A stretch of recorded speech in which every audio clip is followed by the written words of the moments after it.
చంద్రబాబు గారు అసెంబ్లీలో శ్వేతపత్ర విడుదల చేస్తూ రాష్ట్రం అప్పుల పాలైపోయింది, 10 లక్షల పైగా అప్పులు ఉన్నాయి, జగన్మోహన్ రెడ్డి ఎక్కువ అప్పులు చేశారని విమర్శిస్తున్నారు. నిజమేనంటారా? ఈయన అప్పులు చేయకోకుండా ఇప్పటికే ఎంతో తెచ్చేసాడు. నిండా 3 రోజులు అవ్వలేదు. పెట్టిన పథకాల్లో ఏది ఇంకా శాంక్షన్ అవ్వలేదు. ఇప్పటికే తెచ్చేసాడు గట్టిగా మోపుడు. మెదలకుండా ఏం చేస్తాడో చూస్తాం. ఆయన మాటలు తప్ప చేతలు తక్కువ, మాటలే ఎక్కువ ఉంటాయి. ఎక్కడ చూసినా జగన్మోహన్ రెడ్డి చేసింది ఏంటంటే వాడికి అల్లాదల్లా చేసుకుంటూ వెళ్ళాడు అర్మకారం లేకుండా. అందుకనే అట్టాకున్నాడు. ఉండోళ్ళు పేదోళ్ళు అని వాడు ఒక హెచ్చరించాడు ఎవరో జగన్మోహన్ రెడ్డి గారు. దాన్ని వీళ్ళు మొత్తం ఒకటే హెవీ చేసుకున్నారు. ఎవరు ఒకటయ్యారు? మొత్తం పెత్తందారులు అందరూ. ఇప్పుడు పేదవాడు ముందుకు రాలేడుగా. పెత్తందారు ముందుకు రాగలడు కానీ పేదవాడు ముందుకు రాలేడు. ఆ టైపులో వాళ్ళు చేసే పని వాళ్ళు స్కామ్ చేసుకున్నారు. ఏం ఎట్టా ఈ జనాన్ని ఎట్టబడతోయాలని ప్లాన్ చేసుకున్నారు. చేసుకొని వాళ్ళ పని వాళ్ళు చేశారు. అయ్యింది. ఈ 5 సంవత్సరాలు అన్నయ్య చేయమనండి ఏం చేస్తాడు వాడు? అన్నాటికన్నా ఇంకా 1-2 పెచ్చే చేశాడు జగను. ఈయన చేయమనండి, అన్నయ్య చేయమనండి సక్రమంగా. ఇప్పటికి ఏమీ లేదు. ఇప్పటికి వరకే ఎక్కడ ఏమీ మొదలు లేదు. ఏది చూసుకుంటున్నాడు, దేనికి రాజధాని చూసుకుంటున్నాడు. అదే అని దానికి ఒక మోపు కట్టుకొచ్చాడు. ఇప్పుడే కట్టుకొచ్చి పెట్టుకున్నాడు. దాని పేరు మీద నడుస్తున్నాడు. ఇప్పుడు వరకే ఈ నువ్వు పెట్టిన అన్నిట్లో ఏది కూడా ఒక్కటి కూడా లైన్లో లేదు. ఏది చేయలేవు. ఇప్పటికి ఏం చేస్తాడో చూద్దాం. రాజధానిని డెవలప్ చేస్తే ఆటోమేటిక్గా డెవలప్ అయిపోద్ది ఏపీ అని చెప్తున్నారు కదా వాళ్ళు. అవునండి. ఏం డెవలప్ అవుద్ది ఉన్నది. ఇంకెక్కడి నుంచి వస్తుంది? ఏం డెవలప్ రాదుగా.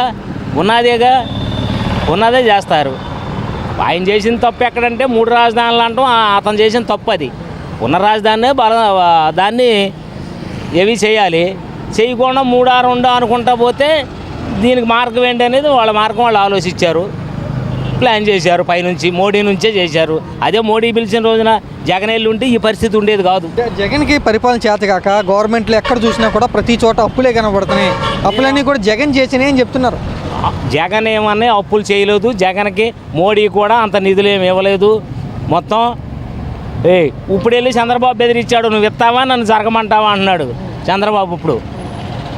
ఇప్పుడు నేను అడిగిన నిధులు నువ్వు ఇస్తావా, లేకపోతే నితీష్ కుమార్ అని ఒకడు ఉన్నాడు, వాడి 10 ఉన్నాయి, 16 ఉన్నాయి, నన్ను జరగమంటావా అనే ధోరణిలోకి వెళ్ళిపోయాడు. చచ్చినట్టు మొన్న 8 కోట్లు ఇచ్చాడు. అట్లాగే ఇంకా అడిగినవి కూడా ఇంకా ఇవ్వాల్సిందే, అందులో అనుమానమే లేదు. ఈకపోతే మధ్యలో వస్తాడు ఖాయమే దాంట్లో. అది జరిగేది. ఈ సంక్షేమ పథకాలు అమలు చేస్తారనుకుంటున్నారా మీరు? ఎవరు కూడా చేస్తారని ఏమన్నా ఊకించట్లా. ఇవన్నీ చెప్పే ఒకటి చేసే ఒకటి చూసి ఉన్నాం కదా అనే ధోరణిలో ఉన్నారు జనం. అది ఇన్ని కష్టాలు వచ్చినా కూడా ఇచ్చిన పథకాలన్నీ అమలు చేస్తామని చెప్తున్నారు కదా అందరూ. చెప్తున్నారు. ఏం చేస్తాడు? ఇప్పుడు వరకు మొదలలేదు కదా. ఎక్కడ దేని ప్రస్తావన లేదు. ఎంతసేపు అక్కడ పైన చూసుకుంటున్నాడు, ఆ పైన చూసుకున్నాడు. వచ్చేది రాజధాని ఒకటి చూస్తున్నాడు ఆయన చేసేది, అంతే తప్ప అప్పులన్నీ కూడా జగనే అని చెప్తున్నారు. నేను అప్పులు చేయలేదు. జగన్ అప్పులు చేస్తే ఇదంతా ఎందుకయ్యా? ఈ రోడ్లు పోసాడు, ఈ బ్యాడ్నేమో ఎందుకు వచ్చేది? రోడ్లు లేవు, రప్పలు లేవు, ఒక లోన్లు లేవు. ఇవన్నీ ఏది ఎస్ఐ కార్పొరేషన్ లోన్లు కానీ ఇవన్నీ ఎందుకు ఆగిపోయినాయి? డబ్బులు లేక. ఉద్యోగస్తులు అందరూ యాంటీలు ఎందుకు అయ్యారు? ఈ ఉన్న డబ్బులు లాగి ఈ పథకాలకి పెట్టేశాడు. వాళ్ళందరికీ ఇబ్బందులు అందరూ ఎదురయ్యారు, ఎదుర్కోవాల్సి వచ్చారు. నిదానంగా వచ్చినా ముందు నీ అవసరం తీరాలి కదా. ఇప్పుడు చంద్రబాబు గారు ఎక్కువ పథకాలు ఇచ్చారు, అంటే హామీ ఇచ్చారు. జగన్ కంటే ఎక్కువ పథకాలు హామీలు ఇచ్చారు. మరోపక్క అభివృద్ధి కూడా చేస్తానంటున్నారు. ఇవన్నీ ఎలా చేయగలరని మీరు అనుకుంటున్నారు? ఇవన్నీ ఏమి చేయలేడని అంటా నేను. చెప్పేది ఒకటి, చేసేది ఒకటి. ఆయన చెప్పినవి అన్నీ చేయాలంటే ఆయన వల్లే కాదు, జగన్ గారి వల్ల ఏమైందో అంతకన్నా దారుణంగా ఉంటుంది. కానీ ఇతను చేయడు, సమస్య లేదు. మాటలు చెప్పేదే తప్ప శాస్త్రాలు ఉండవు. చేయాల్సిన ఏదో ఒక తీరిగా పైగా ఉందాదారిగా పెత్తందారులుగా ఉపయోగపడే వాళ్ళకు ఉపయోగపడే ధోరణిలో చేస్తాడు చంద్రబాబు గారు. అదే జగన్ అయితే మరి ఎలా చేశాడు పోయిన 5 సంవత్సరాలు? జగన్ ఎలా చేశాడంటే కింద నుంచి చేసుకుంటూ వెళ్ళాడు. అందరికీ పెత్తందారులకు ఛాన్స్ ఇవ్వకుండా కింద నుంచి వరుసనే చేసుకుంటూ వెళ్ళాడు. ఎవరికి ఎక్కడ ఏమీ ఛాన్స్ ఇవ్వాల. ఊళ్ళో సర్పంచ్ కూడా ఛాన్స్ ఇవ్వాల. తనే ఇక్కడి నుంచే చేశాడన్నీ. చేయాల్సిన ఎవరికి ఏమీ కొరత లేకుండా. 60 నిండిని అనగానే అడుగు లోను, భర్త చచ్చిపోయాడు అనగానే ఒక వితాంతుకి ఒక పెన్షను ఎమ్మటే 6 నెలలకు ఒకసారి పెట్టి పక్కాగా వరుసనే ఇచ్చుకుంటూ వెళ్ళిపోయాడు. ఎక్కడ ఆపకుండా ఈ నియమను 6 నెలలు కాదు 6 సంవత్సరాలు కూడా రాదు. వీళ్ళు తిరిగి కాళ్ళు చెప్పులు ఎరిగిపోతాయి. వీళ్ళకి ఒక పని కాదు. ఇంటింటికి ఎంతో సక్రమంగా అందించాడు వాలంటీర్లను పెట్టి, అతి తక్కువ జీతంతోనే. అదేమన్నా ఎక్కువ జీతాలు కాదుగా. వాళ్ళకు కూడా ఒక కుటుంబ సభ్యత్వంగా ఏదో ఒకటి చేసుకుంటా వాళ్ళ పదవాళ్ళు చేశారు, వాళ్ళ డ్యూటీ వాళ్ళు చేశారు. జగన్మోహన్ రెడ్డి ముఖ్యమంత్రిగా ఉన్నప్పుడు బాగా అప్పులు చేశాడు, రాష్ట్రాన్ని అప్పులు పాలు చేశాడు అంటూ చంద్రబాబు నాయుడు గారు విమర్శిస్తున్నారుగా. జగనే అన్నీ ఇచ్చాడు, అప్పులేం చేయాల, శుభ్రంగానే చేశాడు. అప్పుల్లో ముంచేశాడు రాష్ట్రాన్ని అని చెప్తున్నారు, విమర్శిస్తున్నారు వాళ్ళు. చంద్రబాబు అని ఏమి ఇట్లా, అమ్మఒడి కానీ ఏమి ఇట్లా. అది ప్రస్తుతానికి కొద్దిగా అప్పుల్లో ఉన్నాం, టైం పట్టిద్దని చెప్తున్నారుగా, కొంచెం సమయం కావాలి మాకు అంటున్నారు. ఆయన ఈడుగా చంద్రబాబు నాయుడు ఈడు, జగనే ఇస్తాడు. ఎన్నికల సమయంలో చెప్పారు కదా చంద్రబాబు గారు, నేను చేస్తామని. అవన్నీ ఆపుదాలే, అబద్ధాలు. అది జగనే ఇస్తాడు బాగా. జగనే నీకేమన్నా ఇచ్చారా గతంలో ఆయన ముఖ్యమంత్రిగా ఉన్నప్పుడు? ఏమన్నా వచ్చినాయి మీకు? వచ్చినాయి. ఏమేమి ఇచ్చాడు? అమ్మఒడి 15,000 ఇచ్చాడు, ఇస్తా ఉంటాడు. ఆ పథకాలు ఇచ్చే జగన్ అప్పులు చేసేసాడని తిడుతున్నారు కదా. చంద్రబాబు అయినా అప్పులు తీసుకొస్తాడుగా, ఆడ ఇస్తేనేగా అప్పులు అన్నీ జగనే మొదలు పెట్టాడు. ఎట్లా అందరి మీద భారం పడిందంటే జగన్ వల్లే అని తిడుతున్నారు కదా. చంద్రబాబు కూడా అప్పులు చేస్తాడు కన్నా, అది జగనే ఇస్తాడు. వైఎస్ఆర్ జగన్ ఆయన పథకాలు ఇచ్చాడు, ఈయన ఇవ్వడంటావా చంద్రబాబు ఈడు జగనే చాలా చెప్పారు కదా పథకాలు, ఒక్కటి కూడా చేయరనుకున్నాం ఏంటి? ఒక్కటి కూడా చేయడు, అసలు ఒక్కటి కూడా చేయడు. అన్ని ఆపుదాలు. ఇంకా టైం ఉంది, 5 సంవత్సరాల టైం ఉంది కదా చంద్రబాబుకి.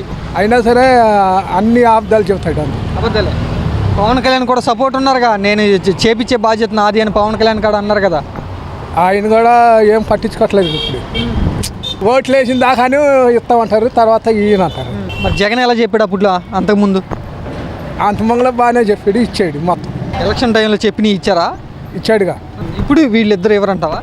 వాళ్ళిద్దరు. జగన్మోహన్ రెడ్డి గారు బాగా అప్పులు చేసి పథకాలు కానీ ఏదన్నా కానీ బాగా అప్పులు చేశారు ఆయన 5 సంవత్సరాలు ఉన్నప్పుడు అంటూ చంద్రబాబు గారు అన్నారు. నిజమేనంటారా? అప్పులు చేయడం నిజమే, పేదలకు ఇవ్వడం నిజమే. ఇప్పుడు తప్పు కదా, ఆయన తిరగదు కాదు, అప్పులు చేశాడు, పేదలకు ఇచ్చాడు. పేదలకు మట్టుగా ఇవ్వలేదు అంటలే లేదు, ప్రతి ఒక్కరికి కూడా పేద రోద అందరికీ ఇచ్చాడు. అప్పు చేయకుండా మరి ఎక్కడ రాష్ట్రం ఆదాయం లేదు, ఆదాయం లేనాడు వాగ్దానం చేశారు. మరి ఈయన అప్పు చేయకుండా ఇస్తాడా? ఈయన మొన్నట ఆయన 250 పెంచుకొని వెళ్తే ఈయన టపక్కన 1000 రూపాయలు పెంచాడు. పెదలందరూ మళ్ళీ తిరుగుబాటు అయిపోతారు, టపక్కన మొన్న 7,000 రూపాయలు ఇచ్చాడు. ఊళ్ళైనా అప్పులు చేయవలసింది. అయితే ఇద్దరు వంతులాడిపోయి రాష్ట్రాన్ని వెనక్కి తీసుకెళ్తారు. పెదలు సోమరితనం చేస్తారు, పథకాలు అనేది వేస్ట్, శ్రీలంకలాగా జీరో అయిపోద్ది. అంతకుముందు జగన్ ఇచ్చినప్పుడు తీసుకున్నారు, మరి ఇప్పుడు చంద్రబాబు ఇవ్వడంటే అంటే ఇవ్వకపోతే కనుక విమర్శిస్తారుగా, తిడతారుగా. తిడతారు, మళ్ళీ ఈ పరిస్థితి వస్తుంది. ఆయన దగ్గరలోని జగన్ మళ్ళీ అటు ఇటు వేస్తాడు, ఆయన ఊరుకోడు, ఎక్స్ట్రా పథకాలు పెడతాడు. ఇవ్వలేదు అనుకో, ఇప్పుడు చంద్రబాబు నాయుడు మంచివాడని ఏసీ లేదు. చంద్రబాబు నాయుడు 4,000 పెన్షను, 1,500 ఆడవాళ్ళకి, అమ్మఒడి అందరూ ఇస్తాను, 3 గ్యాస్ బండ్లు, మొత్తం ఇవన్నీ వేస్తానంటేనే పెదలేదు. పెదలకి రాష్ట్రం ఏటి అవుతుంది, రాష్ట్రం ఏటి వెళ్తుంది వాళ్ళకి అనవసరం. ఓళ్ళు ఏటి చేస్తారు, ఓళ్ళు ఏటి ఇస్తారు, నువ్వేటి ఇస్తామని చూస్తూ ఉంటారు. అదే వాస్తవం. జగన్ గారు కానీ వైసీపీ పార్టీ వాళ్ళు కానీ మేము అంతగా అప్పులు చేయలే, చేసిన అప్పులు కూడా పరిమితులు లోబడే అలాగే మేము జనాలు పంచామని అంటున్నారు. మరి వాళ్ళు ఏమంటున్నారంటే అప్పులు చేసి దోచేసుకున్నారంటూ విమర్శిస్తున్నారు. ఏది నమ్మాలంటావు, ఏది వాస్తవం అంటావు? అప్పులు చేసడం ఖాయమే. ఇప్పుడు దోసేసుకున్నారంటే ఎంతవరకు వాస్తవం అనేది అది వాళ్ళు ఎన్ని లక్షలు అప్పులు చేశారు, ఎన్ని లక్షలు ఖర్చు పెట్టారు, అది వాళ్ళు ఎన్ని లక్షలు చేశారు, ప్రజలకు ఎన్ని లక్షలు ఇచ్చారు, ఇవ్వడం అయితే వాస్తవం. వాళ్ళు ఎంత అమ్మఒడి అనుకో, కాపు నేస్తం అనుకో, వైఎస్ఆర్ ఆసరా అనుకో, రైతు భరోసా అనుకో అన్నీ ఇచ్చారు. అది బట్టుగా ఆయన చేసింది చేశాడు. రాజశేఖర రెడ్డి చేశాడు, జగన్ వచ్చి చేశాడు. జగన్ ఏడు చేశాడని మరి అప్పులు చేశాడు, రాజధాని కట్టలేదు, పోలవరం కట్టలేదు. ఆయన రోడ్లు రాజధాని పోలవరం మీద ఉంటే లెస్ సీఎం ఆయనే, అది ఆయన కొట్టలేకపోదు. లేకపోతే ఆయన పేదవాళ్ళందరూ కూడా ఇప్పుడు కూడా ఆయన చొమ్ము తిన్నారు, తిని కూడా చెప్పుకుంటాను, తప్పులేదు. పేదవారు అందరికి వేశారు. ప్రస్తుతం అప్పుల్లో ఉన్నాం, కొంచెం ఆదాయం రావాలంటే టైం పట్టింది, అర్థం చేసుకోవాలి ప్రజలంటూ కూడా చంద్రబాబు గారు చెప్తున్నమాట. అంటే ఏ రకంగా అర్థం చేసుకోవాలి ఈ మాటని? చేసుకోవాలంటే ఆయన ముందు పవన్ కళ్యాణ్, బీజేపీ వాళ్ళు ఇన్ని వేల కోట్లు మనం ప్రకటిస్తాను, ఇవన్నీ ఇవ్వకపోతే ఊరుకోరని చాలా తెలుసా. జగన్ చేసి 500 పెంచుతాను, అది 28వ సంవత్సరం 29వ సంవత్సరం 250 ఆగిపోయాడు. ఆయనకి అర్థం అయిపోయింది, డబ్బులు వేసి అప్పులు అయిపోతాను. ఈయన ఇంకొక 500 వెంటనే పెంచేస్తాడంటే ఎన్ని వేల కోట్లు పడుతుందని ఆయన తెలుసుగా. పవన్ కళ్యాణ్ అనుకో బీజేపీ ముగ్గురు దగ్గర కూకొని ఇన్ని వేల కోట్లు అవుద్ది బడ్జెట్ అని లెక్క వేసుకుంటారుగా. మాట అన్నామంటే ఇవ్వాలిగా. ఇవ్వకపోతే రేపు ఈయన్ని దోలేసినట్టు మనల్ని దోలేస్తారు.